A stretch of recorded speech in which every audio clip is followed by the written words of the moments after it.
भोपाल मध्य प्रदेश मुख्यमंत्री डॉक्टर मोहन यादव ने प्रदेश में पिछड़ा वर्ग के आरक्षण के मुद्दे को लेकर एक महत्वपूर्ण पहल की है। उन्होंने मुख्यमंत्री निवास में एक सर्वदलीय बैठक की अध्यक्षता की, जिसमें इस संवेदनशील विषय पर चर्चा की गई।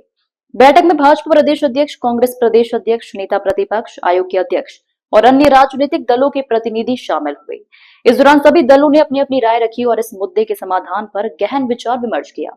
बैठक के बाद मुख्यमंत्री डॉक्टर मोहन यादव ने मीडिया को संबोधित करते हुए कहा, पिछड़ा वर्ग आरक्षण को लेकर हम सभी ने एक सर्वदलीय संकल्प पारित किया है। उन्होंने जोर देकर कहा कि यह मुद्दा किसी एक पार्टी का नहीं बल्कि पूरे प्रदेश का, समाज का है। डॉक्टर यादव ने आगे कहा, आज बैठक में सभी दलों की भावनाओं के अनुरूप निर्णय लिया गया है। यह दर्शाता है कि यह निर्णय किसी एक दल का नहीं बल्कि सामूहिक सहमति पर आधारित है।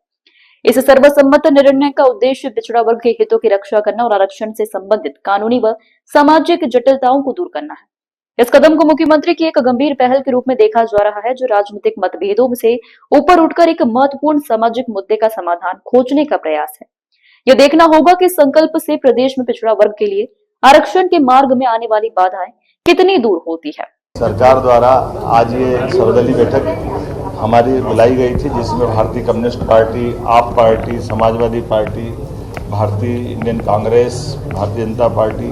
हमने सबने मिलकर के हमारे राज्य के ओबीसी वर्ग के आरक्षण को लेकर के जो सुप्रीम कोर्ट में प्रकरण चल रहा है, जैसा कि हम सबकी भावना है, ये चलने वाले कोर्ट के स्टे पर चूँकि कांग्रेस भी और बाकी अपोजिशन पार्टी भी और भारतीय जनता पार्टी भी सबने अपनी विधानसभा में भी इस बात को स्पष्टता के साथ रखा था कि 27% आरक्षण देने में हम यूनानिमस तैयार हैं। तो चूँकि कोर्ट में अलग अलग वकील लड़ रहे हैं, अलग अलग प्रकार से प्रकरण है, लेकिन चूँकि सुप्रीम माननीय न्यायालय ने एक निर्णय लिया कि वो 22 सितंबर से डे टू डे की इसकी हियरिंग करेंगे। ऐसे में डे टू डे की हियरिंग करने में हमारे सब वकीलों का भी मत इकट्ठा आए या वो वकील बैठ करके डिसाइड कर ले कि क्या हो सकता है, वो उस तरह से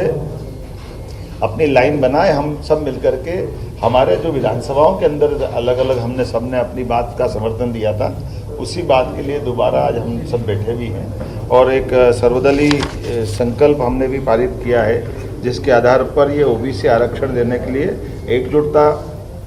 एक फोरम पर आए और इसी में विधायिका, न्यायपालिका, कार्यपालिका सम्मिलित रहे। इसके क्रियान्वित करने के समेकित प्रयास करेंगे और इससे जुड़े वकीलों को 10 सितंबर के पहले सभी सामूहिक रूप से बैठ करके बात कर ले, क्योंकि ये बात सही है कि जो हमारे अनहोल्ड